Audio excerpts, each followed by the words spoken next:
Today's topic is After 20 Years, which was written by O.Henry. It is a famous short story written by O.Henry. Very interesting short story. After 20 years.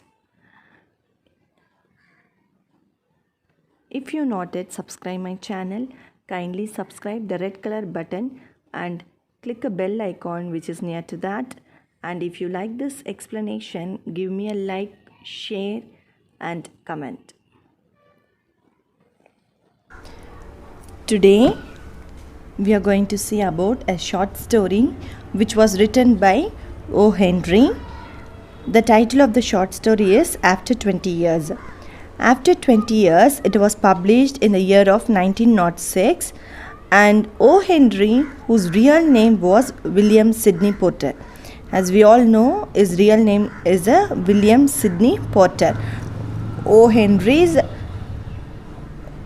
real name is William Sidney Porter. And in this story, after the 20 years, it is a best example of a literary techniques. Okay, we will go to the story.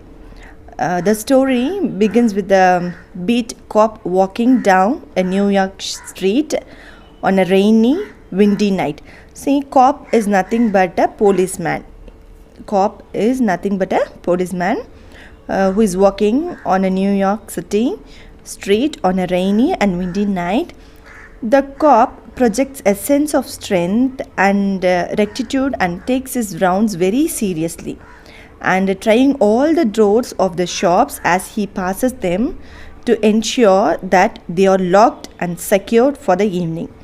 It is around night, so it is so he is seeing whether all the shop is closed and whether it is a very secured one.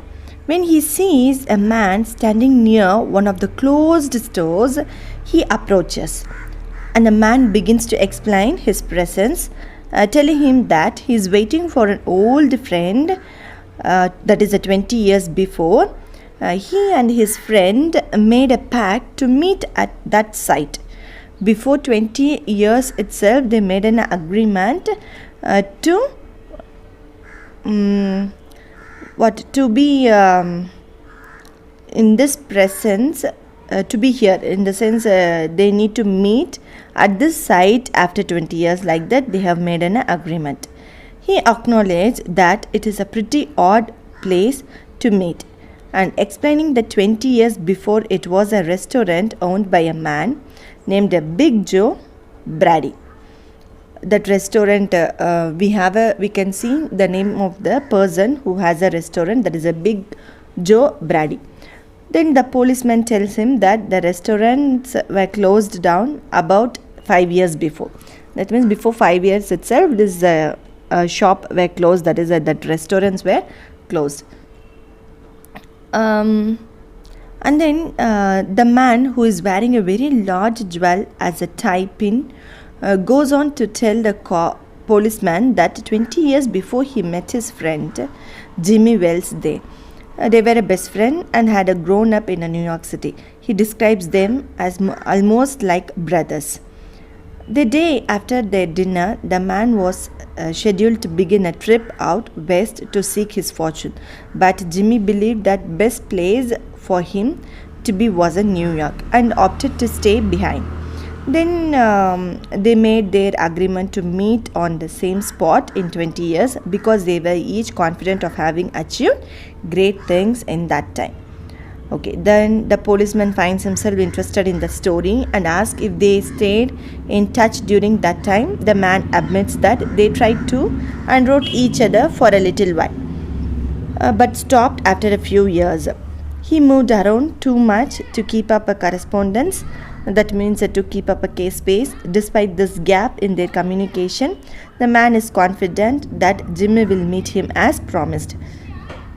And then because Jimmy was an external reliable person, and then that policeman is telling, why you need to wait for so long, your friend are not at arrived, so you can go, like that the policeman is telling. But what our Bob is telling that, see, I will give my friend an half an hour because let them come, because my friend may be a busy work, may have a busy work, so let him come as he wants. I will wait for him. Like that, Bob said, and the policeman went from that place. He tells the policeman that he traveled a very long way to be there, but will consider it worth it if he gets to see his friend again.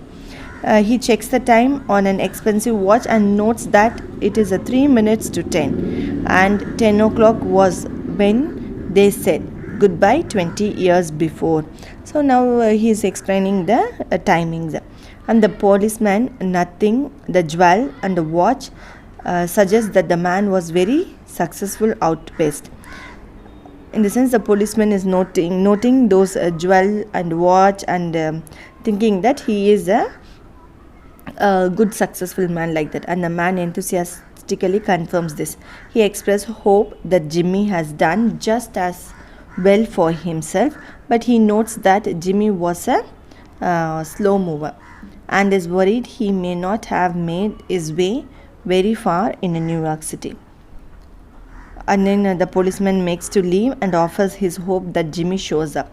He asks if the man will leave if Jimmy doesn't make it by 10 o'clock. The man says he will wait at least an additional half an hour because he has a total faith that if Jimmy is alive, he will make the appointment. The policeman accepts this and leaves.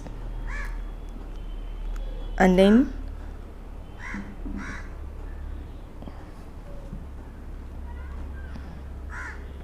then after a few minutes, the rain gets heavier and the man waits. After about 20 minutes, a tall man appears wearing a long coat and hurries over. He asks if the man's name, if Bob, but sounds doubtful. The man says, "Is it?" and asks if it is a Jimmy Wells. He is, and they shake. Jimmy expresses a wish that the old restaurants were still there so they could have one more dinner in it, and then asks if Bob's time out west was good to him. Bob assures him that it has been. Bob then notes that Jimmy seems to be taller than he used to be, and Jimmy assures him that he grew a little after he left. Bob asks if Jimmy is doing well, and Jimmy says he is and that he works for the city. Jimmy suggests that go to a place he knows so they can talk. Bob and Jimmy begin to walk arm in arm. Bob tells Jimmy the story of his life, and Jimmy listens, obviously interested. When they reach a corner and stand under a street light, however, Bob pulls away and declares that the other man is not a Jimmy Wells. The tall man tells Bob that he has, in fact, been under arrest since the tall man arrived. He tells Bob that the Chicago police contacted the New York police and told them to watch out for him. He asks if Bob will come quietly, and when Bob indicates he will, he hands him a note from a policeman named Wells. The note tells him that Jimmy came to the meeting but did not wish to arrest he himself, and so sent another officer to do it. So how friend is Jimmy has on Bob. So it shows the good friendship between them, because he no need to arrest his own friend, so he calls some other person to arrest. So the other man says that he is not, and the Bob has been under arrest for the past 10 minutes. He tells him to come with him quietly. So it is a very, very interesting, and the tone here when we see this story is a somber and reminiscent, and the major conflict is an internal one that doesn't become obvious to the reader until the final lines, when the surprise ending of the story unravels. So this is the perfect example of a situational irony where the climax is surprised. After 20 years we discover that Bob is a criminal, but only during the last few lines of the story. So these are all the main character, that is a Bob and then Jimmy, and the man who arrested, the tall man who is in a long overcoat who arrested Bob. Thank you for your valuable time to listen my story. Thank you.